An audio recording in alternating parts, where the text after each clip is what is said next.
Porque de los presos también os compadecisteis, y en despojo de vuestros bienes sufristeis con gozo, sabiendo que tenéis en vosotros una mejor y perdurable herencia en los cielos.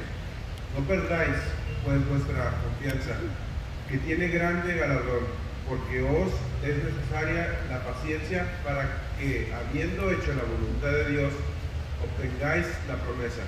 Porque aún un poquito, y el que ha de venir vendrá y no tardará, mas el justo vivirá por fe. Y si retrocediere, no agradará a mi alma. Pero nosotros no somos de los que retroceden para perdición, sino de los que tienen fe para perseveración y la luz. Gracias, Señor, porque tú nos das la oportunidad de reunirnos y meditar en tu palabra, en conceptos como la persecución, segunda venida, tu reino. Te pedimos que tú tomes el control de nuestra mente y todo lo que podamos hablar pueda quedar en nuestros corazones y que dé fruto en su tiempo, Padre, en el nombre de Jesús. Amén. En el 2016 me contratan para hablar de la persecución en México, y yo soy de la Ciudad de México, y les digo, no hay persecución en México. O sea, si tú me pides que yo hable de la persecución, no hay persecución en México. Y me dijeron, no, sí hay persecución. Entonces me contratan, yo negocio un sueldo, negocio un pago de honorarios, y yo te digo, ok, voy a hacer una investigación de la persecución, y me pagan por esa investigación. Bueno, hice un trabajo de 2 meses, y después me contrataron para ser el coordinador de la persecución. Entonces, el que decía que no hay persecución resultó ser empleado para hablar de persecución. Y la verdad es que ha sido un buen negocio poder hablar de este tipo de situaciones para que la iglesia pueda comprender un poco este tema que es muy difícil de conocer. Lo primero que tal vez me gustaría decir es que nosotros somos de una organización que se llama Puertas Abiertas. Puertas Abiertas tiene su base en el país de Holanda, y desde el país de Holanda trabaja en los 50 países de mayor persecución. Bueno, en América Latina, Pastor, en el acetato anterior, la imagen anterior, viene el mapa de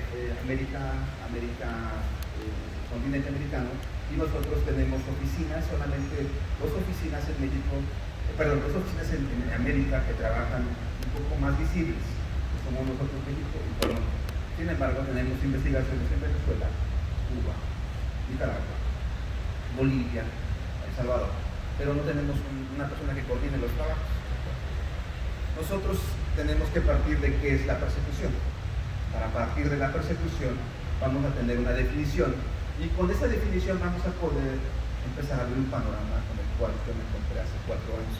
Pato, nuevamente, porque ya eres marchante mío, ayúdame, te acabo de pasar una presentación, les acabo de dar una presentación a Pato. ¿No ya te lo pasó? No se lo has pasado, por favor. Ya lo tienes. Bueno, entonces no te lo hago. Aquí la señorita me va a ayudar. Yo hice una presentación para jóvenes, dije, para que habrá jóvenes, y esto les puede ayudar a los jóvenes. Esta presentación, lo que tiene ahí, lo primero que yo muestro ahí, que es la definición de persecución. Entonces, si quieres ayudarme a leerme cuál es la definición de persecución. Lo que está abajo de las cadenas.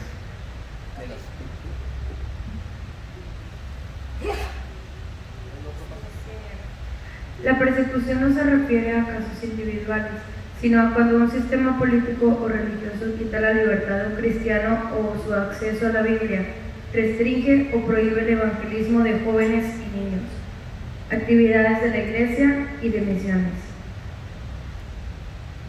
Lo primero que quiero dejarles es el concepto, este es el concepto que maneja el fundador de Puertas Abiertas, que es el hermano Andrés.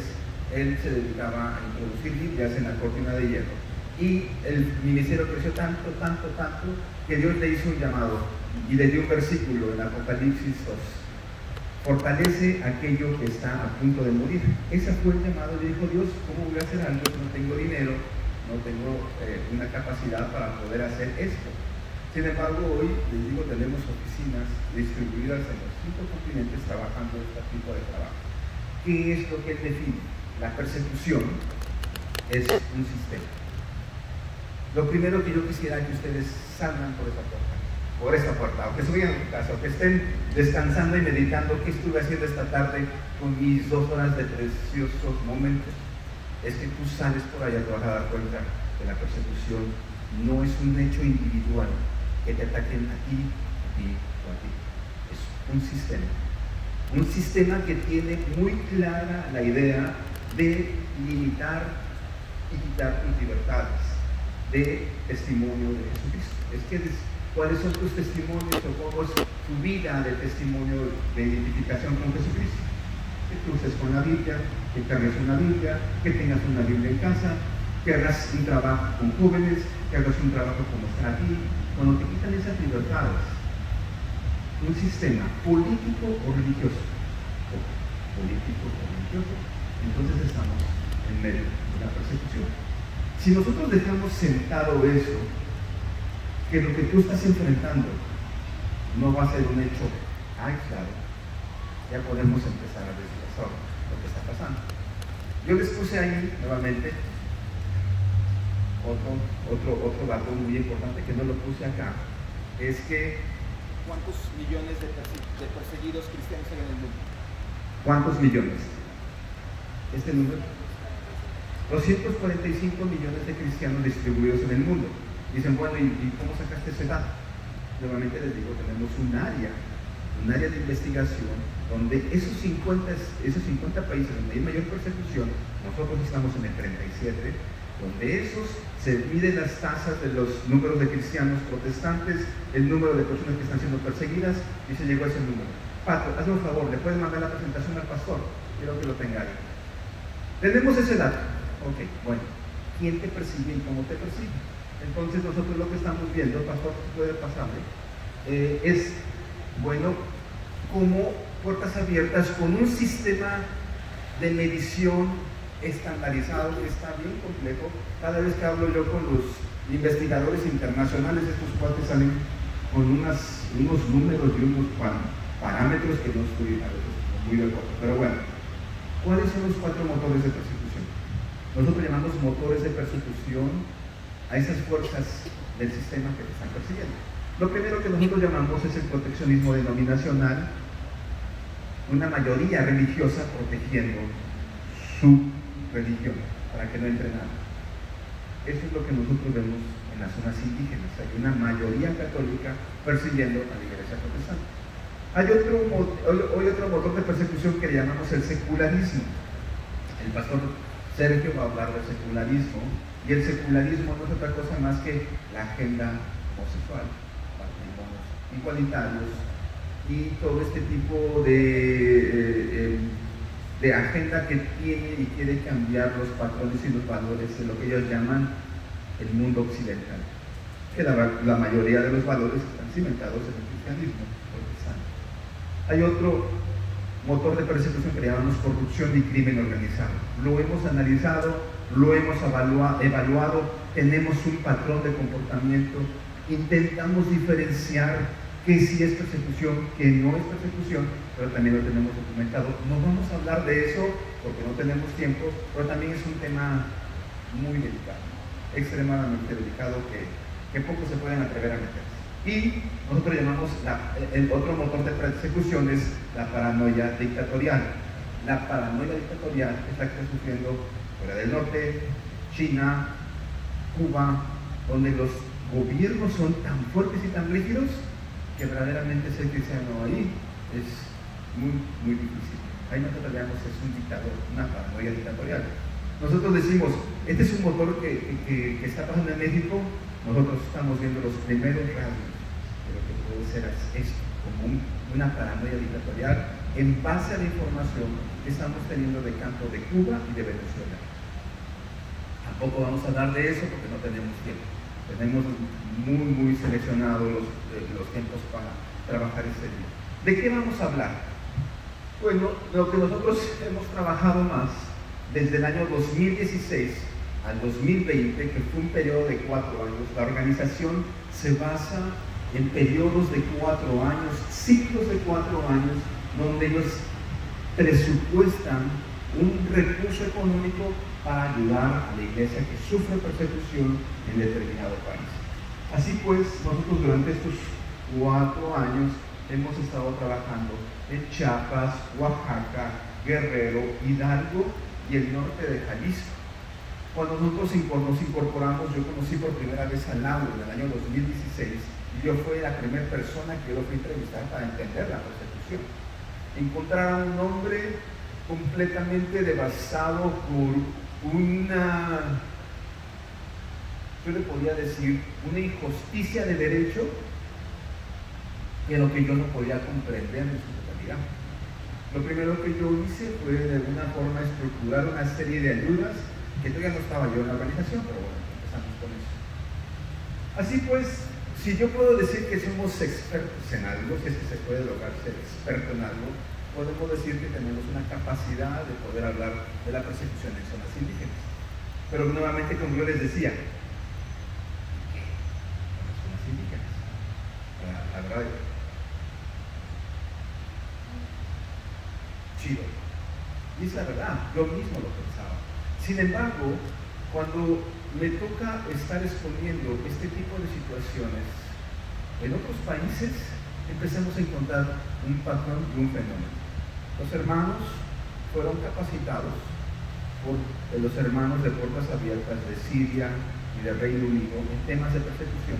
Lo que estamos dando nosotros es un manual que durante los últimos 40 años fue recopilado por personas que han sufrido persecución en China, en la India y en esos países que están completamente cerrados. De hecho, la vez que me tocó exponer la situación de México, yo tenía a una hermana de Corea y a un hermano de la India. Y empezamos a notar. Si se dan de cuenta, los color naranja es una persecución que se da por la mayoría católica. Y si ven el color azul, la persecución que se da ahí es por las tradiciones culturales de los grupos wixáritas, donde verdaderamente la brujería, el peyote y todos estos tipos de religión que tienen ellos, verdaderamente no solamente persiguen a un protestante, persiguen a un testigo de Jehová, a un mormón, cualquiera los expulsa. Bueno, tenemos ahí. ¿Qué hemos encontrado en estos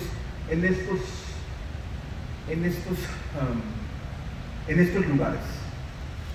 Si escucharon a nuestros hermanos pastores, había un concepto, ley de usos y costumbres. ¿Qué es la ley de usos y costumbres? La ley de usos y costumbres es un autogobierno de las zonas indígenas que está avalado por, ahí dice el artículo 2 constitucional, me parece, y donde tiene un derecho constitucional. Sin embargo, ese derecho no puede estar arriba de nuestros derechos a la libre oportunidad de tener una creencia. Sin embargo, lo que está haciendo la ONU o la OEA es promover el cuidado de la cultura y de los rasgos indígenas, no solamente en México, sino toda América Latina. Bueno, ahí dice, forma de autogobierno practicada por muchos municipios de población indígena para normar la actividad de la comunidad. Esto está sustentado en el artículo 2 de la Constitución mexicana. ¿Qué es para mí? Para mí hay una autoridad. Yo encontré ese dibujo. Ese dibujo no es más que un dibujo de lo que muestra en las zonas zapotecas o las zonas mixtecas, donde hay un sacerdote y un gobernante. Dos figuras. Un autogobierno. Estas capas de arriba controlando la economía, la forma de sociedad y la religión. Bueno, ¿qué sucede con este poder? Este poder tiene la capacidad de decidir qué, cómo, y usa muchas actividades económicas o sociales para presionar a sus pobladores a creer en lo que ellos dicen. Bueno, pasa.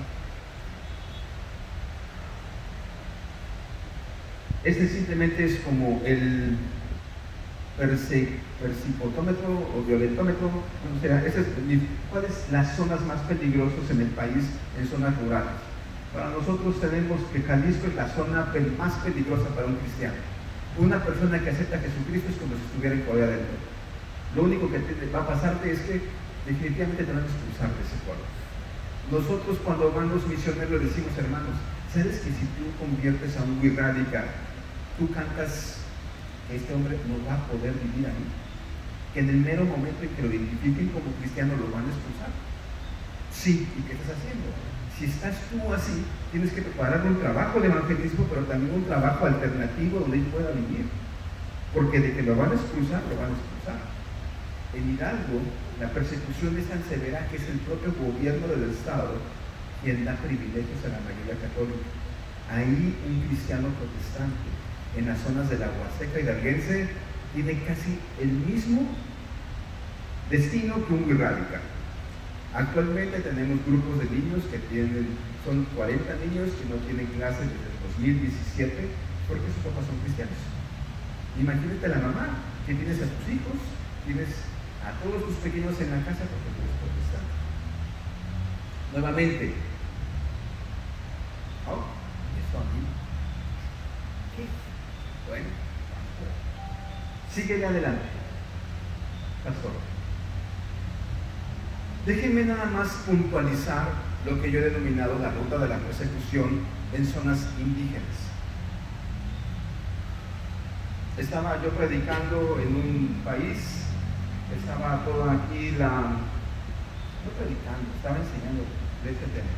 Estaba aquí todo el grupo de líderes, porque en esta denominación todos los líderes están aquí sentados. La silla más grande, más grande.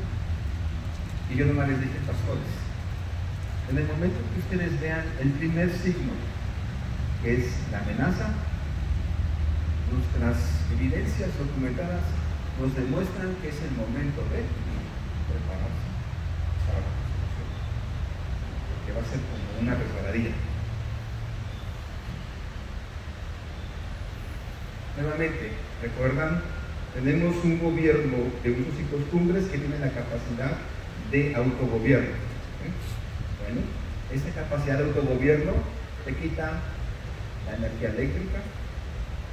La primera vez que a mí, la única vez que me han retenido en un pueblo indígena de Chiapas, entré a la casa del pastor. El pastor tenía 1 año sin energía eléctrica y la esposa, cuando entramos, se puso a llorar y después pronto un shock. Pero además imagínense 1 año, hermana, sin tener energía eléctrica.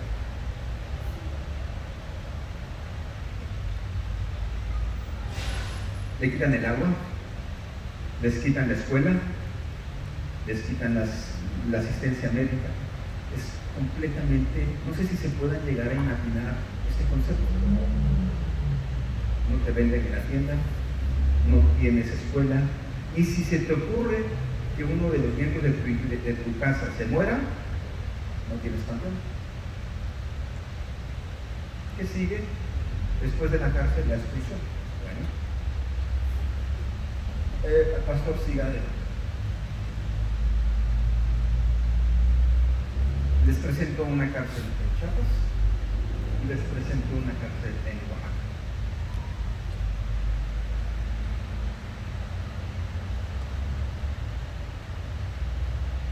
Pero también les presento una cárcel en Hidalgo. ¿Quiere que pueda darle clic a ese video? Ese es su video. Si le pasa por ahí, así ya está.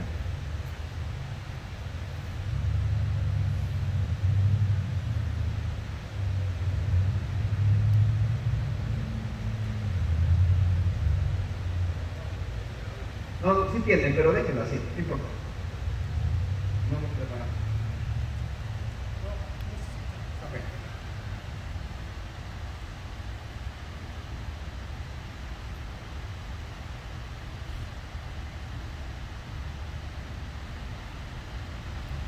Les presento una cárcel en Hidalgo.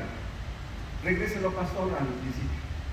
Y aquí es donde yo empiezo a encontrar las similitudes y los números focos rojos que me decía la organización que le va a enseñar la iglesia indígena a la iglesia urbana. Y este es el primer elemento que yo quiero. ¿Cuántos pastores hay acá? Es usted pastor y todos los demás son congregantes. Dos, usted es pastor, la esposa del pastor. No, tiene otro, son dos pastores. Ok, bueno. Este es un así como, en este momento estoy dirigiéndome a ustedes. Perdón, pastor, en la imagen donde están en Hidalgo. Ahí está.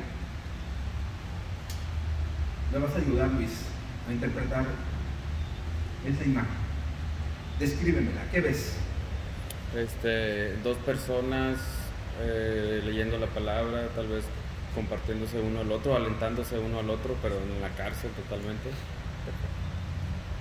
Excelente descripción. Me acabas de hacer una descripción gráfica de lo que ves. Okay. ¿Usted cómo cree, cómo me salió el video? ¿Bien o mal? ¿Cómo ves la toma del video? Bien, ¿no? Yo diría que si yo fuera, ¿dónde está aquel joven que trabaja video? Yo creo que si ese joven estuviera ahí, yo le diría, hazme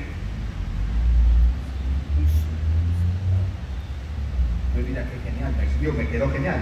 Pues no la tomé yo, la tomó el papá de la chica, el señor de acá. Me dan el video, llegamos el pastor Lauro y yo. El hermano de acá estaba triste porque estuvo en la cárcel. Sí, pero no era su mayor tristeza. Estaba triste por algo más grave. Dice mi compañero, el que estuvo conmigo en la cárcel, decidió renunciar. Y firmó el documento donde dice, renuncio a mi fe como cristiano protestante. No soportó la cárcel. Él no estuvo como Lauro, 5 veces menos, estuvo 8 meses. El dolor de este hermano es mi hermano que no soportó.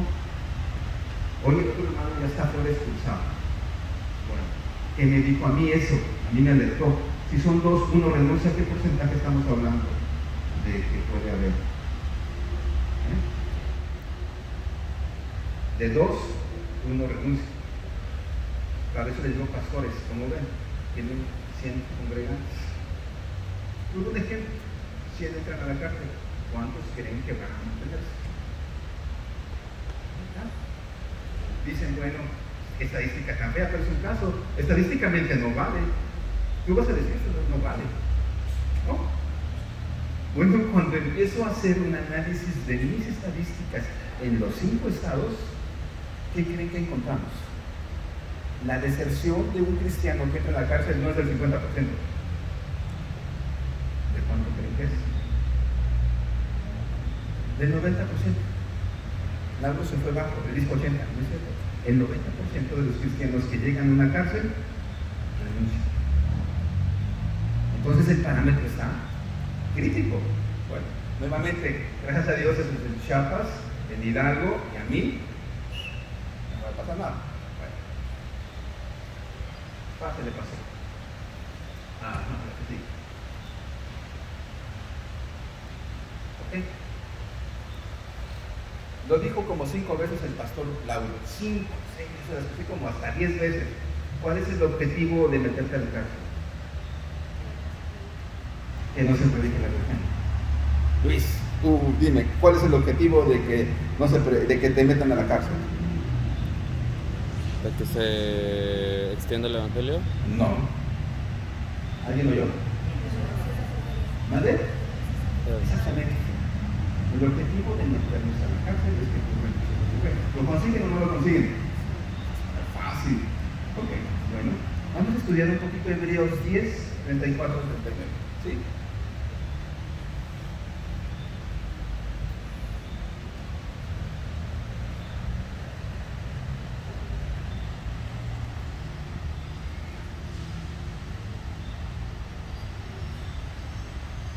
Ya se me acabó el tiempo, tengo 7 minutos.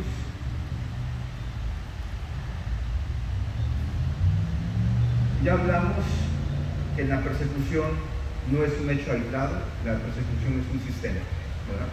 Es un sistema político o religioso que tiene la capacidad de cortar las libertades, de predicar, la Biblia, jóvenes y todo. En sí, la persecución es un sistema.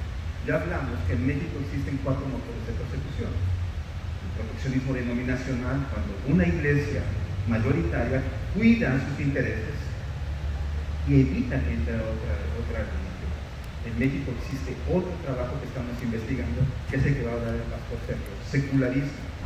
Existe un tercer motor de persecución que está viviendo México terriblemente. No tenemos documentado porque es muy peligroso y no vamos a darlo porque es extremadamente delicado. Crimen organizado y corrupción. Hasta ahí lo dejo. Ustedes saben a qué me refiero. Y cuarto es la paranoia dictatorial, que estamos viendo muchos rasgos que se están empezando a dar en México. No tenemos tiempo, pero también nos está. Tenemos 4. Ya les dijimos que nuestra expertise puede ser en las zonas indígenas. ¿Quién me va a enseñar las zonas indígenas?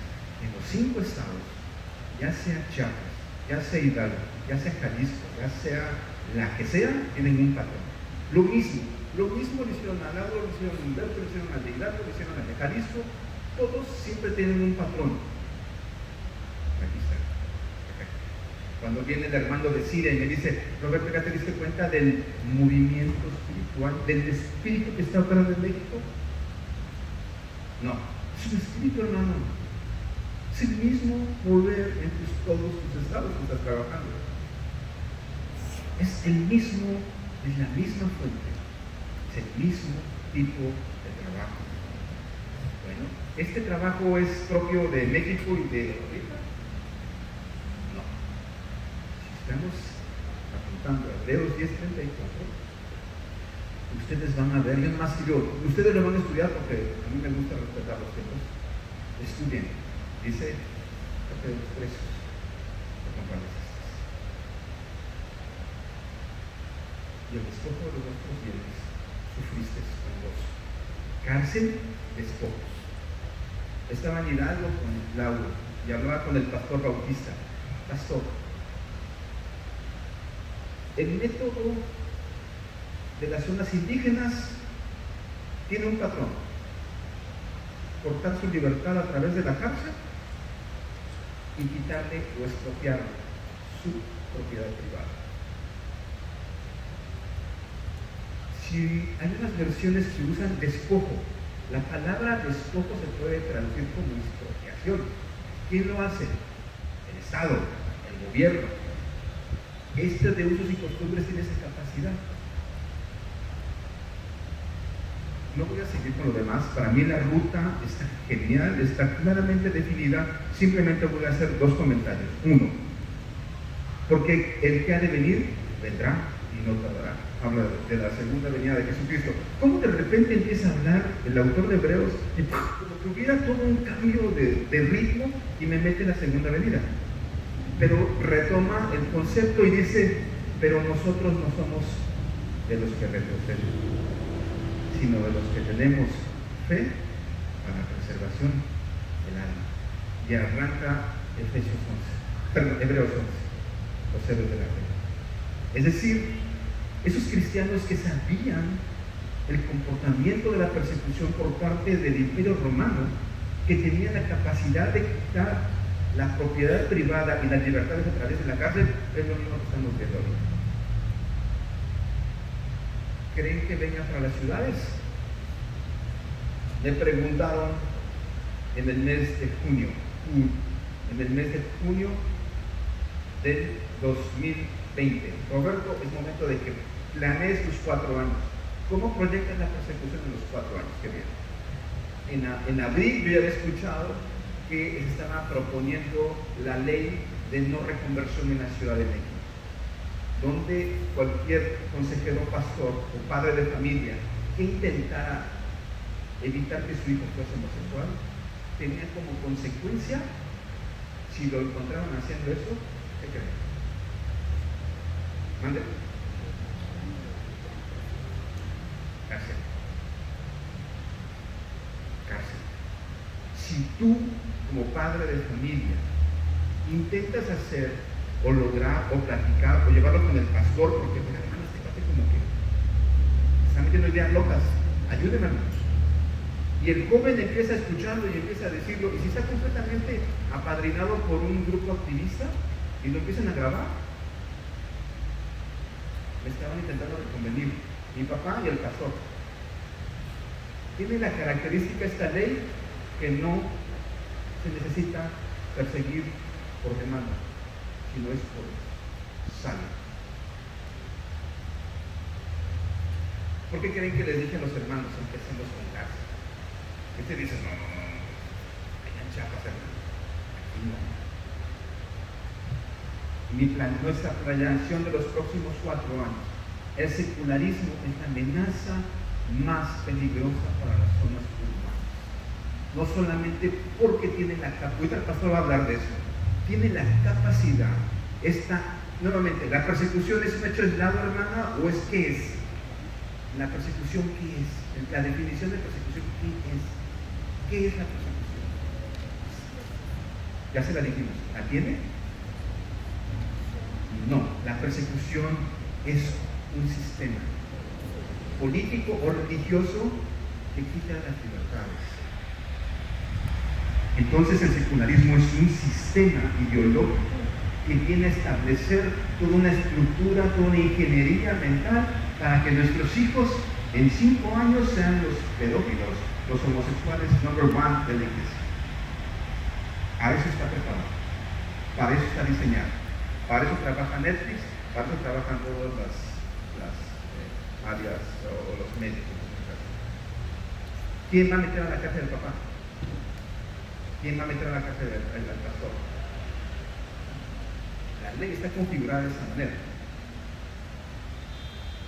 Esta es la persecución en el pueblo. El secularismo está apuntando hacia eso. Ahora, cierro con un comentario del pastor de Venezuela. El crimen organizado está aliado con el chavismo para controlar las zonas más alejadas de las ciudades. Es decir, como dice el pastor Arturo, estamos en medio de la tormenta perfecta, donde vamos a estar envueltos en un gobierno mundial donde haya el establecimiento de una religión única establecida, definida por este gobierno civil que tiene la capacidad legal para establecer cuál religión debe ser. Esta autoridad religiosa impondrá las normas y establecerá los estándares que deben ser definidos. Y si por ahí se le ocurre a alguien contradecir esto, el patrón está ahí, en la ruta de la persecución que les comenté. Al final vamos a tener preguntas y respuestas.